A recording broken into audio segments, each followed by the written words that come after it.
श्री सुधाकर सिंह जी अपनी बात रखेंगे। श्री सुधाकर सिंह जी।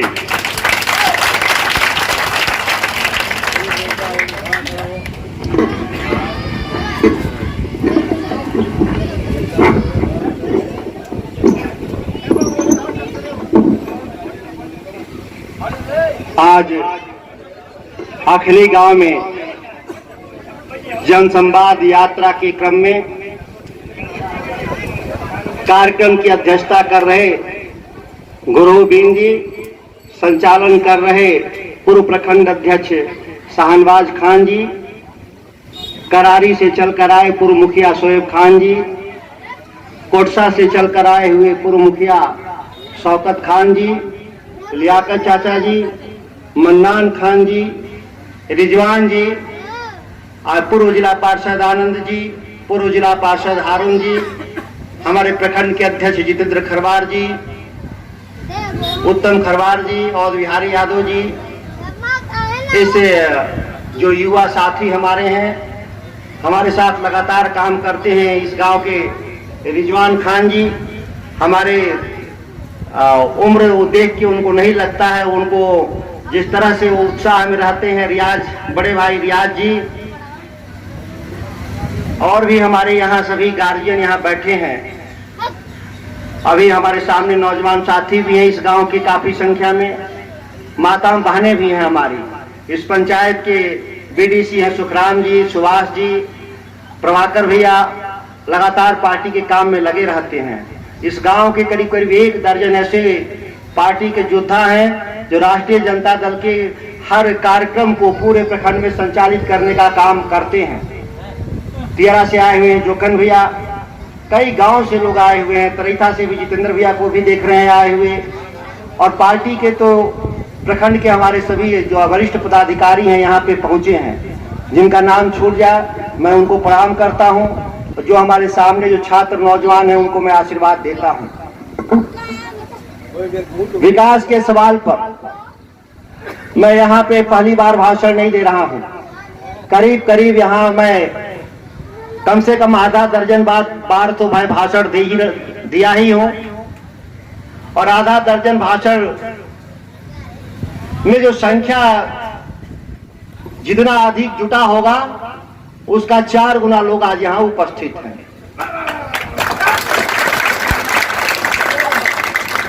यह साबित करता है कि यहाँ गांव का और अगल बगल का जो विकास है वह राष्ट्रीय जनता दल के कार्यकाल में हुआ था, न कि भाजपा के कार्यकाल में। इस गांव का जो चिर प्रतिष्ठित लड़ाई थी जो पुल का, उस पुल की भी कहानी को मैं बता दूं 2 मिनट में। तकरीबन इसका करीब करीब 3 बार शिलान्यास हुआ था, एक ही पार्टी के एक ही नेता के द्वारा 3 बार शिलान्यास हुआ था और पुल नहीं बनता था। मैं चुनाव लड़ा 2010 का, चुनाव हार गया। 2015 में हम लोग चुनाव की तैयारी कर रहे थे और मैंने इस गांव के पे आया तो एक पुल पास हुआ 4.5 करोड़ का। वह पुल नहीं था, पुलिया था। पुल बड़ा चीज होता है, पुलिया पास हुआ था 4.5 करोड़ में। कैमूर जिला के कलेक्टर के फंड से और शिलान्यास भी हो गया। जब इंजीनियर आया और देखा तो कहा कि ये नदी है, कोई नाला थोड़े है कि पुलिया से काम चलेगा।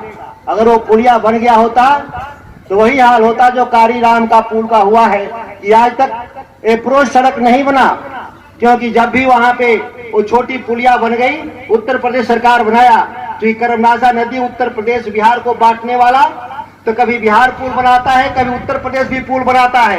कारीराम का पुल उत्तर प्रदेश सरकार का पुल है, और उससे नीचे जो सबसे पहले करमनासा में पुल बना, नीचे वाला देवल, वह भी छोटा बना। और इस छोटा पुल के बनने की वजह से जब बारिश, जब करमनासा नदी में पानी जब उफान पे होता है तो महीनों पानी यहाँ रहता है, पानी भर जाता है। पानी का निकास नहीं होने से, और अखनी से लेकर, अखनी मत कहिए, पंजराव से लेकर और करीब करीब ढरहर तक जहां हमारा विधानसभा है, पूरा नदी पानी से लबालब भर जाने से हजारों एकड़ फसल हर साल बर्बाद हो जाता है। इस साल बारिश कम हुआ, फसल कम बर्बाद हुआ, लेकिन क्यों? केवल एक हमारे छोटी पुलिया बन जाने से, जो नीचे हमारा है वहां पर, कारीराम में भी जिस दिन अप्रोच रोड बन गया बिहार के तरफ से, तो आप मान के चलिए कि इसका बाढ़ का दबाव फिर बढ़ेगा, क्योंकि वो छोटा पुलिया है, आप गए होंगे, देखे होंगे। 4.5 करोड़ की पुलिया का एस्टीमेट हमने पुनः बनवाया और यह पुल 11 करोड़ में हम लोगों ने बनवाने का काम किया। ये पुल राष्ट्रीय जनता दल की देन है, भारतीय जनता पार्टी की देन नहीं है। कैसे, आप पूछिएगा कि राष्ट्रीय जनता दल बीच में कहां आ गया। आप ध्यान दीजिए, नीतीश कुमार पलटू राम भाजपा का साथ छोड़ दिया 14 में प्रधानमंत्री बनने के लिए, और 14 से 16 तक किसके कंधे पर बिहार का मुख्यमंत्री रहे? लालू जी के कंधे पर। लालू जी ने सरकार चलवाया उनका। 20 महीने इधर की सरकार और उधर की कितनी सरकार? उधर की भी सरकार थी ना करीब 1 साल। भाजपा से संबंध तोड़ लिया तो करीब करीब 3 साल हमारे कंधे पर नीतीश कुमार ने जो राज किया, उस राज के एवज में हमको रामगढ़ के विकास के लिए, कैमूर के पैसे विकास के लिए थोड़े पैसे दिए। उतने पैसे नहीं जितना पैसा राष्ट्रीय जनता दल और लालू जी के कार्यकाल जो सीधा मुख्यमंत्री थे उसके मुकाबले में छोटा पैसा था। इस गांव में 4-5 ट्यूबवेल राष्ट्रीय जनता दल के कार्यकाल में लगा, सरकारी ट्यूबवेल। कुछ बंद पड़े होंगे, कुछ नहीं चलते होंगे, वो एक अलग बात है, लेकिन 5 ट्यूबवेल तो लालू प्रसाद जी के राज में लगा। नीतीश जी का भी 15 साल राज चला, यह भी 5 दे सकते थे। ये कहते हैं कि डबल इंजन की सरकार है, हमारा बजट लालू यादव के सरकार से 7 गुना है, तो 7 5 35 ट्यूबवेल न मिलना चाहिए था करारी को या आखिरी को। आखिरी को 35 ट्यूबवेल नहीं, 1 ट्यूबवेल नहीं मिला। हम दादा जहांगीर खान के कर्म भूमि से मैं बोल रहा हूं, मैं प्रणाम करता हूं इस गांव को। आखिरी बहादुर गांव रहा है, विपरीत परिस्थितियों में भी धैर्य खोने का काम नहीं किया। ये जो सड़क गांव तक आया, इस गांव, इसके निर्माण में भी भाजपा का कहां योगदान है? सड़क बनेगा तो मरम्मत हुआ होगा, स्कूल बनेगा तो उसकी रंगाई पुताई होगी, ट्रांसफार्मर जलेगा उसका रिपेयर होगा, मरम्मत होगा, लेकिन इसको नया काम तो कहते नहीं। सड़क तो उसी समय का बना हुआ है, ये कोई 5 साल की बनी हुई सड़क तो आपके गांव की है नहीं, मरम्मत हुआ होगा। ये नहर पे जो गड्ढा है ठेवना भर, लोग कहते हैं हमारे स्थानीय विधायक कि हमारे राज्य में विधायक बहुत है, उस नहर पे जो खड्डे बने हैं वो किसके राज में बने हैं? राज तो भाजपा का है, उस खड्डे को भी तो ठीक करा दीजिए। उस नहर पे कई गांव जाता है, दर्जनों गांव है। सूरजपुरा के कठुआ पुल से लेकर महाथा बेलारी तक दर्जनों गांव है। गाड़ी का पूरा आने पर आप लगातार उसी रोड से आते हैं, उस गड्ढे में लगता है कि चक्का टूट जाएगा। ये बहाना बनाने वाले लोग इस गांव में जब हमारी सरकार बनी तो विद्युतीकरण योजना के तहत दर्जनों ट्रांसफार्मर हम लोगों ने दिया, पूछ कर दिया। यही रिजवान जी हैं, रोज टेलीफोन करते थे, या गांव के किसान, वो मदन भाई हो या जो किसान हो, लगातार, और जहां जरूरत हुआ, जितनी संख्या में जरूरत हुआ उतना हम लोग ट्रांसफार्मर देने का काम इस गांव में हम लोगों ने किया। आज ये पूरा मौजा, आखिरी का मौजा, जिस हरियाली को देख करके दिल खुश हो जाता है, यही कुछ दिनों पहले लगातार, क्या बताएं हम तो यहाँ 15 सालों से लगातार आते हैं, क्योंकि मैं उससे पहले मैं दिल्ली विश्वविद्यालय में पढ़ता था।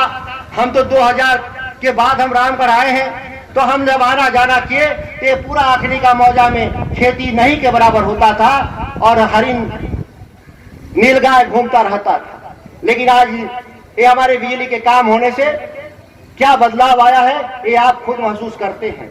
अब झूठ बोलेंगे विधायक जी, हमने ये कर दिया, हमने वो कर दिया, काम ही है उनका कहना, क्योंकि वो झूठ नहीं बोलेंगे तो उनका खाना भी नहीं हजम होगा, और कुछ ज्यादा नहीं झूठ बोलेंगे तो बीमार भी हो जाएंगे। ये भी बात है, मैं बता देता हूँ। हम नहीं जानते कि गांव के लिए क्या कह के गए हैं कि हम आएंगे दोबारा तो हम क्या कर देंगे, कुछ ज्यादा ही बोल के गए होंगे। ये हालत है उनका। जो नीतीश कुमार जी, मोदी जी भी नहीं झूठ बोल सकते, तो गुरु कहिए इनको। हाँ, नीतीश मोदी जी से कभी अलग कभी बात करिएगा तो लोग कह देंगे कि मैं उसी से सीखा था, रामगढ़ वाले से। तो आपसे मिलना जुलना है नहीं, मिलना जुलना होता तो बता देते हो भी। चाय बेच के प्रधानमंत्री बने। इस देश में अगर चाय बेचने वाला प्रधानमंत्री बनेगा, बन सकता है, तो नरेंद्र मोदी की योग्यता नहीं है। इस देश में गांधी जिस आंदोलन, जिस देश की स्वतंत्रता के लिए लड़े थे, और जो अंबेडकर साहब जिस कानून को बनाए, उनके बनाए हुए कानून में चाय बेचने वाला भी प्रधानमंत्री बन सकता। और नरेंद्र मोदी जी, आपके बनाए हुए कानून में हमको तो नहीं लगता है कि गरीब आदमी चुनाव लड़ेगा। 10 लाख का सूट कहां से आएगा? दिन भर में 1 दर्जन बार ड्रेस बदलने के लिए कहां से पैसे आएंगे? ये टीवी चैनल पे विज्ञापन देने के लिए, अखबार में, फेसबुक पर पैसे कहां से आएंगे? आज इस देश का सबसे महंगा चुनाव हुआ तो उसके लिए नरेंद्र मोदी उत्तरदायी है। इस तरह का आपका कैसा गरीबी का, जो जिस गरीबी को आप लेकर देश में राजनीति किया, उस गरीबी से इस देश को क्या मिला? कहीं पूरे एक कोरोना संकट जो पैदा हुआ लॉकडाउन का, 21 लाख करोड़ रुपए कहा गया कि हम गांव गिराव में खर्च करेंगे और देश के खजाने से निकाल करके, और दिया क्या लोगों ने? 5 किलो अनाज और 500 रुपया पेंशन। किनको मिला? जिनको मिलता है। लॉकडाउन में तो सभी का रोजगार गया, आपको सभी को देना चाहिए। ये कुछ लोगों को क्यों दिया है आपने? 21 लाख करोड़ में तो 1.5 लाख करोड़ ही जनता को मिला। ये 19 लाख करोड़ कहाँ गया? किसके खजाने में गया? स्वाभाविक है कि टाटा, बिरला, अडानी, अंबानी के खाते में पैसा गया। किसी किसान के खाते में पैसा नहीं आया, किसी नौजवान के खाते में पैसा नहीं आया, किसी छात्र के खाते में पैसा नहीं आया। ऐसे लोग देश में सरकार चला रहे हैं। हमारे आनंद भाई ने कहा, एक वोट से 3 दगाबाजों को सजा देना है। मैं एक बात बता दूं, आप 1 वोट देंगे तो कम से कम 1 दगाबाज तो जाएगा ही रामगढ़ वाला, बाकी का तो बाद में हिसाब हम लोग कर ही लेंगे।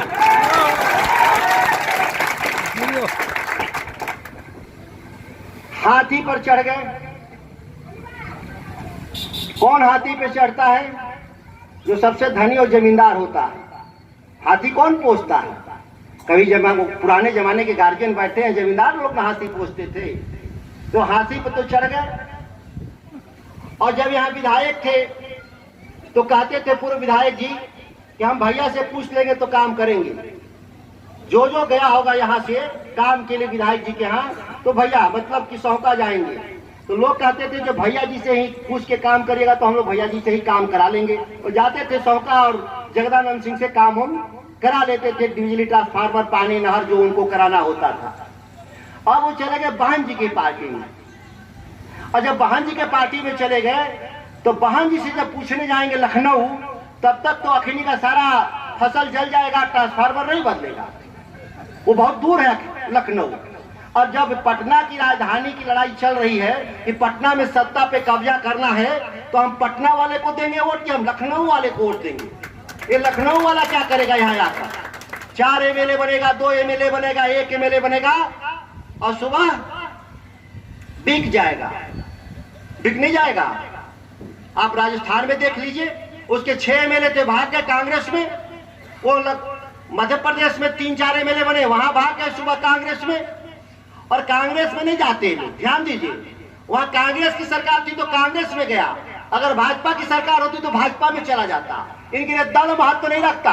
जीतते जरूर बहुजन से हैं, लेकिन बिकते कहीं पर भी हैं, कहीं बिक जाएंगे। अगर विधायक नहीं बिके तो इनकी नेता ही बिक जाएंगे। वो अखिलेश यादव के साथ यूपी में लड़े और अखिलेश यादव के चलते बहुजन को 10 एमपी बने और सुबह गाली दिया मायावती ने। इस बेवकूफ के चलते हमारा 10 सीट जीते, 0 से 10 हो गया, उनको बेवकूफ कह रही थी। अखिलेश जी 5 थे, 5 रह गए। बेचारा वो बच्चा आदमी हमारे उम्र का लाजे नहीं बोला कि जिसके कंधे पे सवार होके मायावती 10 एमपी बना दी और उसको बेवकूफ कह रही थी। ये है राजनीति। आप जिसको मदद करते हैं वही बेवकूफ कहता चलता है।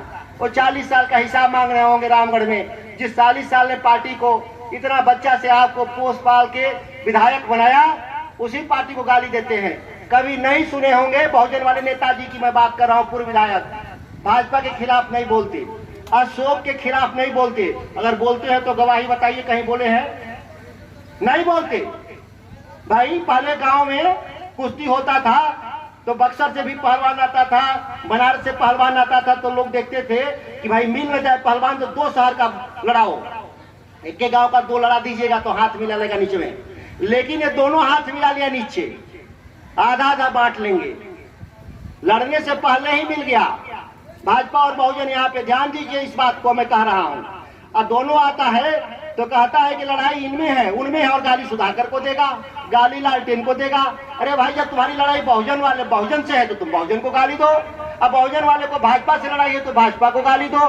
ये फिर राष्ट्रीय जनता दल को क्यों गाली देता है? वो जानता है कि दोनों को कि मिल के नहीं लड़ेंगे हम लोग तो पटक देंगे दोनों को एक के साथ, और मिल के भी लड़ेगा तो पटकेंगे।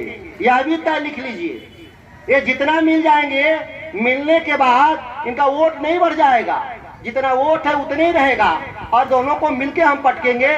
मैं विश्वास दिलाता हूं, ये दुर्गावती से आए हुए लोग हैं। क्या होता है, यहाँ आएगा भाजपा वाला का नुआ में अगर हमको हरा दीजिएगा तो हम जाके दुर्गावती में जीत जाएंगे, कहता है कि नहीं?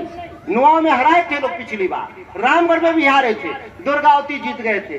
तो मैंने दुर्गावती के लोगों को कहा चलिए उधर नुआ और रामगढ़ में देख लीजिए कितना उधर लोग, यहाँ उत्साही लोग हैं, आप लोग मजबूत हो जाइए, वहां हराइए, यहाँ तो पहले ही हारा है।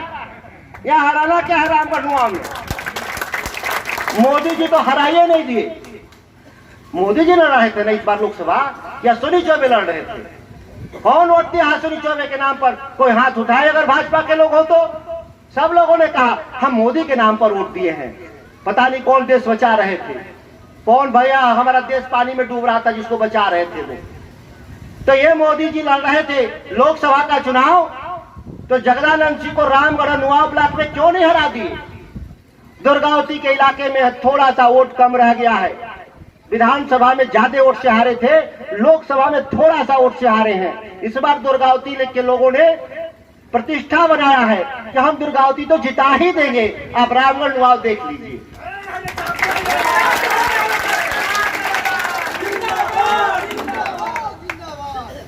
हमारे विधायक जी हैं, विकास बहुत किया है, हम नहीं मानते कि खाली मैंने जो गिनाया विकास का वो रोड बिजली पानी एक अलग विकास है, लेकिन इनके भी राज्य में विकास हुआ है कुछ। इस बात को आप लोग गौर किए होंगे, अब जाते होंगे अंचल में, जाते होंगे ब्लॉक में, तो पहले इंदिरा आवास में जगदानंद सिंह के राज में पैसा नहीं लगता था, 20,000 रुपया घूस दीजिए तो इंदिरा आवास पास हो गया।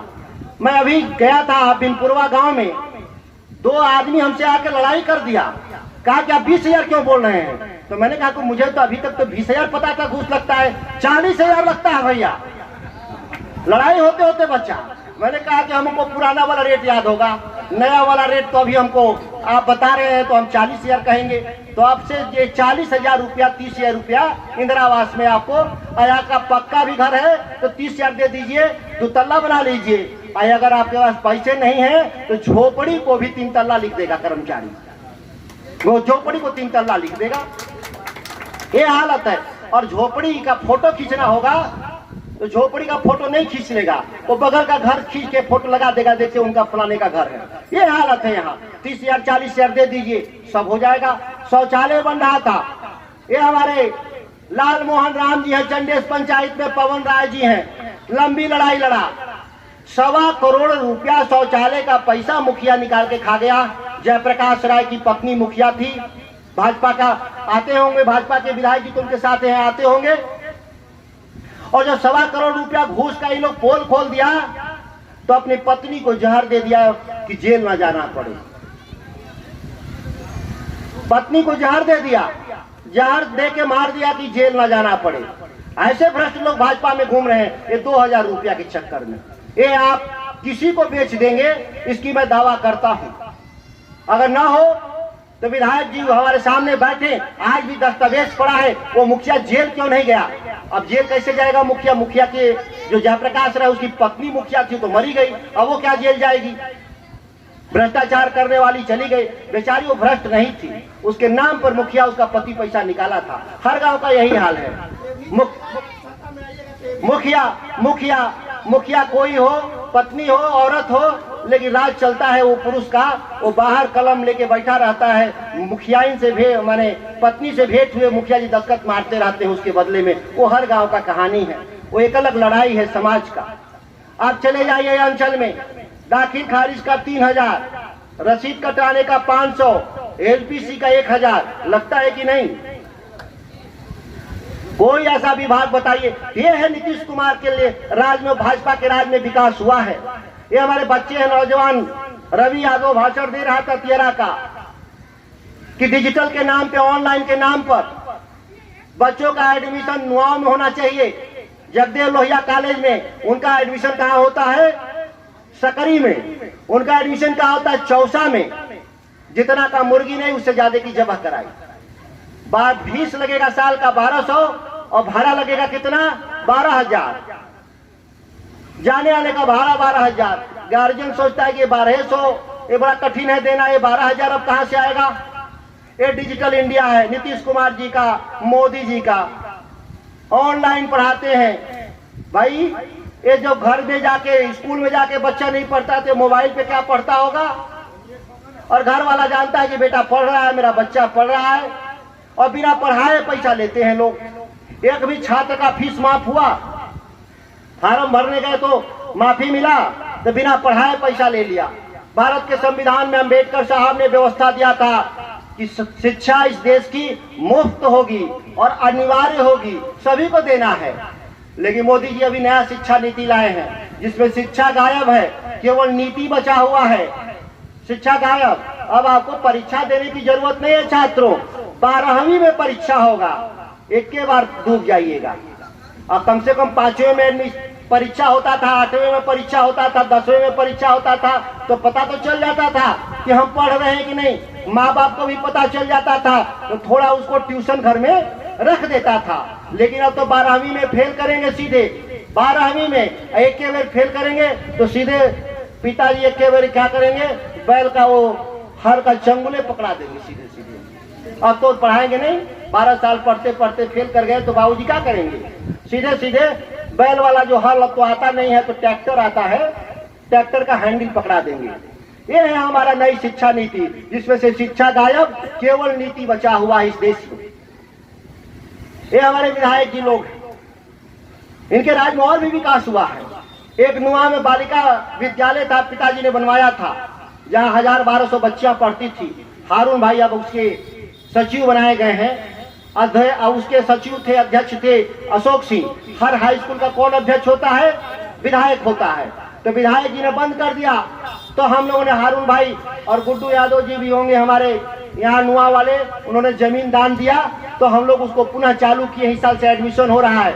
आप लोग भी अपने घर के बच्चियों को नुआ वाला हाई स्कूल में बच्चियों का एडमिशन कराइए। वो अब उसका मान्यता परमानेंट हो गया है 9वीं-10वीं क्लास का। 11वीं-12वीं का अगली साल हम लोग उसको कराएंगे, यह विश्वास आपको हम लोग दिलाते हैं। रामगढ़ में हमारे बहू बेटियों को पढ़ने के लिए स्कूल बना था, महाविद्यालय, डिग्री कॉलेज। कैमूर जिला में 2 डिग्री कॉलेज, एक भभुआ वाला और एक रामगढ़ वाला। और दोनों कौन बनाया? जगदानंद सिंह ने बनाया। वो पिछले 2 साल से बंद है। और 12 बस चलती थी बच्चियों के लिए, वह सारी बसें आज कबाड़ खाना के रूप में तब्दील हो गई हैं। ये हालत, यही विकास हुआ है भाजपा के राज में। बाकी आप बताइए, अखनी से चले जाइए भभुआ, और इस बीच में कोई नया काम हो तो बताइए। आप गारा चौबे नहर के अंतिम गांव हैं, यहाँ से एक आध गांव नीचे और होगा। इस गारा चौबे पर 1 टोकरी माटी पड़ा भाजपा के राज में, 1 टोकरी माटी। आए थे तो लोग कहे थे कि हम वहां पर असौरा में पंप लगा देंगे। अरे पंप तो इसमें लगाई है बहुवरा में, लेकिन पानी आपके राज में लुटा जाता है। अवैध नालियां ऊपर लग गई। 42 नाली लहरबारी से लेकर के बहुवरा पंप के बीच में 42 अवैध नाली लगा दिया। पानी कम हो गया तो कभी कभी जब सूखा पड़ने का समय आता है तो नीचे का जो हमारा 8-10 गांव सूखने लगता है, उसी में हम लोग लग भिड़ के पानी दिलवाते हैं। जो ही पानी दिलवाते हैं, विधायक जी का एक रिश्तेदार बहुवरा में है, वहां से जब पानी देखता है तो टेलीफोन करता है कि विधायक जी पानी चल दे ले बा, सवेरे तक पहुंच जाई। और विधायक जी अपना बड़ा वाला गाड़ी लेके नहर पे दौड़ने लगते हैं, पानी आ रहा है, पानी आ रहा है। अगर हम लोग छोड़ दें कि विधायक जी आएंगे तो पूरा इलाके सूख जाएगा। और हम भाई इसलिए नहीं हम ये काम कर सकते कि लालटेन को भी जो वोट दिया है तो स्वाभाविक है कि अपने लोगों का पटवन हम करेंगे, इसके लिए संघर्ष करते हैं। और हम इतनी पानी की व्यवस्था तो मुवक्कल तौर पे किए ही हैं कि बहुत विपरीत परिस्थिति होगा तो पानी नहीं आएगा, नहीं तो 99.99% पानी आना ही है। ऐसी व्यवस्था हम लोग करके गए हैं। यह भी मैं बताना चाहता हूं, जो विकास का जो पैमाना है वो स्थायी नहीं होता। अगर हम 15 साल पहले जितना काम करके गए हैं तो उसी से विकास पूरा नहीं होता, क्योंकि विकास जो देश की जो राज्य की आबादी बढ़ रही है, आबादी के लिए विकास के पैमाने हमेशा बदलेंगे, बढ़ेंगे। इसीलिए मैं कहता हूं काल, समय और परिस्थितियों के परिप्रेक्ष्य में विकास के पैमाने बदलते रहेंगे। विकास एक सतत प्रक्रिया है, कंटिन्यूअस प्रोसेस है। और इसलिए जो हमारे स्कूल में पहले 10 कमरे थे वो आज 20 हो जाना चाहिए। जो हमारी नहरें थी 1400 क्यूसेक पे चल रही, उसको आज 2200 क्यूसेक पे नहरों को चलना चाहिए। आज हो क्या रहा है? लोग कह रहे हैं विकास कहाँ हुआ? नहीं दिखेगा। इसलिए विकास नहीं दिखेगा विधायक जी को कि निराक्षर है, डिग्री है उनके पास एमए वाली, पता नहीं कहां वाली है, तो एमए वाली। हम लोग का बच्चा इधर यूपी में, बिहार में फेल होता है तो कहां पास होता है? हाजी गाजीपुर। उत्तर प्रदेश बोर्ड नहीं हम लोग बोलते हैं उसको, गाजीपुर बोर्ड बोलते हैं। हाँ, दुनिया में फेल कर जाइए, गाजीपुर में तो पास होना पक्का है। यह है कि नहीं? कितना लोग डिग्री लाया है उधर से? चलिए डिग्री तो लाए हैं ना, कम से कम आएगा, एमए वाला भी आएगा, घबराइए नहीं। कितना विद्यापीठ जो है, विद्यापीठ खुलेगा ना, वहां से एमए वाली डिग्री आएगी। बिहार विधानसभा में 5 साल में हमारा विधायक कई बार बोला? कितना बार विधायक जी विधानसभा में बोले? एक बार। 5 साल में एक बार। बहुत महंगा साबित हुए। सस्ता वाले रहते तो रोज बोलते, ये तो महंगा हुआ ना। एक बार बोले। क्या बोले? कि बिहार को पहले 600 क्यूसेक बिजली मिलता था, अब 5000 क्यूसेक बिजली मिलता है। बिहार विधानसभा में बड़ा चिंता में हो गया सारा विधायक बिहार का कि ये बिजली कब क्यूसेक में हो गई, और लगा माथा ठोकने कि रामगढ़ का विधायक को तो हम लोग सोचे थे देखने में तो हट्ठा कट्ठा है, घोड़ा होगा, तेज तरार होगा, ये तो गधा निकला। इस इलाके के एक से एक बहादुर विद्वान एमएलए हुए। रामचंद्र शर्मा, विश्वनाथ राय, दशरथ तिवारी, सच्चिदानंद सिंह, जगदानंद सिंह, प्रभावती सिंह। दल कांग्रेस का भी था, दल समाजवादी का भी था। इसमें से 3 नाम कांग्रेसियों का है और 3 नाम समाजवादियों का है। लेकिन जब रामगढ़ का विधायक रामगढ़ विधानसभा में खड़ा होता था तो उसको सुनने के लिए पिन ड्रॉप साइलेंट होता था पटना विधानसभा में। लेकिन हमारा विधायक पहली बार इतिहास बना दिया, खड़ा हुआ तो ऐसा भाषण दिया, लोग ताली बजाने की जगह माथा पीट रहे थे कि ऐसा भी विधायक होता है गधा। देखने से तो घोड़ा जैसा दिखता है, लंबा चौड़ा दिखता है, एमए की डिग्री लेके आया है। तो हमको कभी कभी शक होता है कि हमारे पूर्वजों ने महाविद्यालय जो बनाया, जिन महाविद्यालयों से दर्जनों आईएएस पैदा हुए हैं, रामगढ़ से दर्जनों आईएएस, कलेक्टर, एसपी, कई दर्जन डॉक्टर पैदा हुए हैं, कई दर्जन इंजीनियर पैदा हुए हैं। क्या आजकल हमारे विद्यालय और महाविद्यालय गधा पैदा कर रहा है क्या? अगर इस तरह के लोग होंगे तो गधा ही कहेंगे उनको। मास्टर तो पैसे ऐसे पढ़ाते स्कूल में तो क्या होता अभी तक? मास्टर क्या करता? मुर्गा बना देता। भाई अपना लिखने नहीं पढ़ने आएंगे तो क्या मास्टर साहब करते थे? मुर्गा बना देते थे। हम लोग बहुत मुर्गा बने हैं। हमारा मास्टर थे चौबे जी, जब होता था तब हम लोग को मुर्गा बना देते थे। अब मुर्गा बनाए बचपन में तो इसीलिए ठीक हो गए, नहीं बनाए होते तो हम लोग यही काम कर रहे होते। अगर हमको 5वीं क्लास 4थी क्लास में मुर्गा नहीं बनाए होते मास्टर साहब, पंकज त्रिपाठी जी मास्टर साहब हैं, बहुत तेज आदमी हैं, और भी मास्टर होंगे, नाम सबका नहीं हम जानते हैं। तनख्वाह उनका इन लोग का बंद कर देती है सरकार। और जानते हैं इन लोग से क्या करवाती है सरकार? जनगणना, चुनाव, बच्चों को खाना खिलवाना, पोटा पोछना अभी इन लोग के जिम्मे बाकी है। शौचालय नहीं, शौचालय अभियान था, स्वच्छता अभियान, तो इन लोग को भेसिल दिया था सरकार। टार्च दिया था, लाठी दिया था, ये लोग भिसिल मारता था, औरतें इन लोग को चप्पल लेके खोजती थी मास्टर लोग को। पढ़ाई छोड़ के लोग करता था। और एक आध दर्जन लोग, तजमुल्ला अंसारी जो थे ना, तजमुल्ला अंसारी कोटा वाले मुखिया, बरना वालों का एक बेटा मास्टर था और गांव में दुश्मनी चल रहा था, और वो सवेरे सवेरे भिसिल मार दिया बेचारा, उस पर राहजनी का केस हो गया। जाके हम एसपी साहब से कहे, बच्चा शरीफ आदमी है, ये गांव के राजनीति में इसको फंसाया जा रहा है। मैंने कहा भिसिल फेंको। अभी लोग भी तो मानता नहीं है, आदमी का तो आदमी जनगणना करता ही है, ये लोग सुअर और गधा का भी जनगणना करता है। लोग क्या काम करने की जरूरत है? ऐसा मत करिए। क्या सस्पेंड कर देंगे आपको? आप लोग भी तो एकदम सरकार को तो देख लीजिए, नीतीश कुमार आप लोग उससे क्या क्या करवाता है। मास्टर साहब लोग, हम ज्यादा नहीं बोलेंगे, गुरुजी लोग हैं, हम लोग को पढ़े हैं, इन लोगों से साक्षर बनाए हैं, बड़ा सम्मान है, लेकिन इन लोग का दुर्दशा देखते हैं तो कभी कभी हम बोल देते हैं इन लोगों के भी बारे में। ये हमारे जो विधायक हैं स्थानीय, जिनके राज में विकास देखना हो तो उनके गांव चले जाइए। हमको भी माता जी दिखा रही थी, हरिजन बस्ती में इतना कीचड़ है। अब हम क्या बोले कि आपके गांव में इतना कीचड़ है, तो विधायक जी के भी घर चले जाइएगा तो उनके यहाँ इतना कीचड़ है, जंगा भर कीचड़ है। आज भी आपका जूता भीग जाएगा उनके घर तक जाने में। जब जो आदमी अपने घर का कीचड़ नहीं साफ कर सकता, वो अखनी का क्या कीचड़ साफ करेगा? अब हम कौन समझाएं? वो बेचारी गरीब महिला थी, मैं बोलूंगा कि जाके देखे तो कहेगी कि भाड़ा भी नहीं है मेरे पास। खाने के लिए जिसके पास अनाज और पैसे नहीं है, वो विधायक जी का विकास रामगढ़ कहाँ जाएगी देखने के लिए? और इससे भी बड़ा विकास देखना है तो बनारस चले जाइए। वहां एक बीएचयू हॉस्पिटल बना था, अब कोरोना में लॉकडाउन हो गया और प्रधानमंत्री जी कह रहे हैं हम चीन से लड़ेंगे। आप चीन से कैसे लड़ लीजिएगा? जिससे एक हॉस्पिटल नहीं चलता बनारस का, आप चीन से क्या लड़िएगा? और चीन से मुंह से लड़ना है कि लड़ना पड़ेगा उसके लिए? आप कभी भी चीन से नहीं लड़ पाइएगा मोदी जी।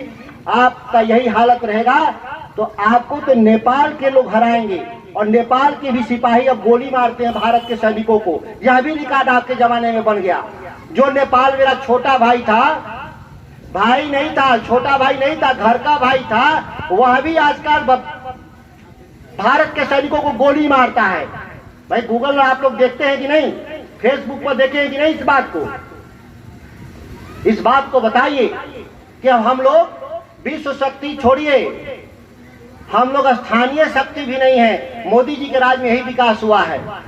पहले हमारे से डरता था लोग, दुनिया के देश, और आज पाकिस्तान तो बड़ा देश है, उनकी बात छोड़ दीजिए, हमको तो पाकिस्तान बनना तो है नहीं भाई। पाकिस्तान गरीब देश है। हमारा बंटवारे में एक छोटा भाई है, वो है अलग। हमको तो पाकिस्तान नहीं बनना, हमको तो भारत बनना है ना, हमको तो विश्व शक्ति बनना है। तो हमको अमेरिका से तुलना करना है अपना, हमारा इंग्लैंड से तुलना करना है, चीन से तुलना करना है।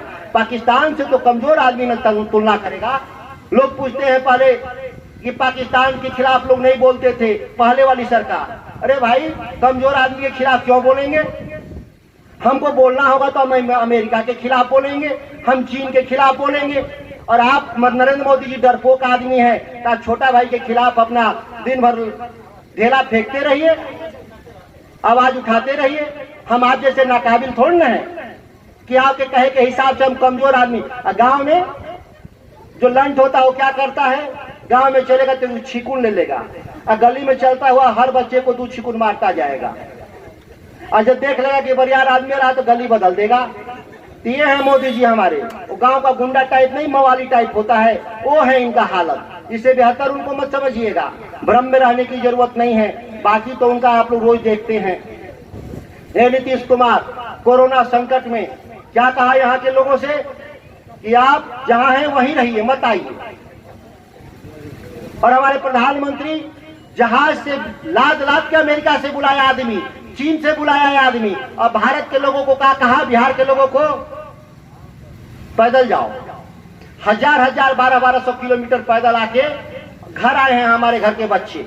4 हजार रुपया भाड़ा दिया है ट्रक पर चढ़ के आने के लिए, और ट्रेन का भाड़ा 800 और ट्रक का भाड़ा 4,000 यह भी हुआ है। मोदी जी और नीतीश जी के राज में ऐसा हो सकता है, लालू जी के राज में ऐसा नहीं होगा। कोरोना के नाम पे जो लूट हुआ है बिहार में, उसका जांच होगा। सरकार बदलने दीजिए, सैकड़ों लोग जेल जाएंगे। नीतीश कुमार जी, आपके राज में जो अफसर हैं ऊपर से नीचे तक वह लूट का तंत्र चलाते हैं। आप देखे होंगे खिचड़ी दूध कल छुल दे रहा था और 600 रुपया निकाला रोज खाने के नाम पर। 24,000 रुपया एक एक आदमी पर निकाल के और 2400 भी खर्च नहीं किया। ये हालत है बिहार के भीतर नीतीश कुमार जी के राज में। यही विकास है। ये विकास कैसे दिखेगा किसी को, जहाँ केवल भ्रष्टाचार हो और जहाँ विकास के नाम पे लोगों के आंख में धूल झोंकने का काम हो। लालू जी के मदद से जब सरकार बनी तो हमको बिजली के ग्रिड मिले रामगढ़ में, हमको खंडौरा में ग्रिड लगा, एवती में पावर हाउस मिला, तलानी में पावर हाउस मिला, देवहलिया में पावर हाउस मिला और आपको कुशहरिया में पावर हाउस मिला। आप नीतीश जी बताइए, 15 साल में हम अगर 3 साल हमारी सरकार आपके साथ रही तो दिया, 12 साल एक भी पैसा मिला हो तो हमको बता दीजिए इलाके में कोई एक नया काम। ये हालत है। आप इस हालतों से गुजरते हुए बिहार को बदलने की जो लड़ाई है, इस लड़ाई में मुझे पूर्ण विश्वास है कि आप इस लड़ाई में सहयोग करेंगे और हम इन्हीं चंद शब्दों के साथ अपनी वाणी को विराम देते हैं। जय हिंद, जय राजा।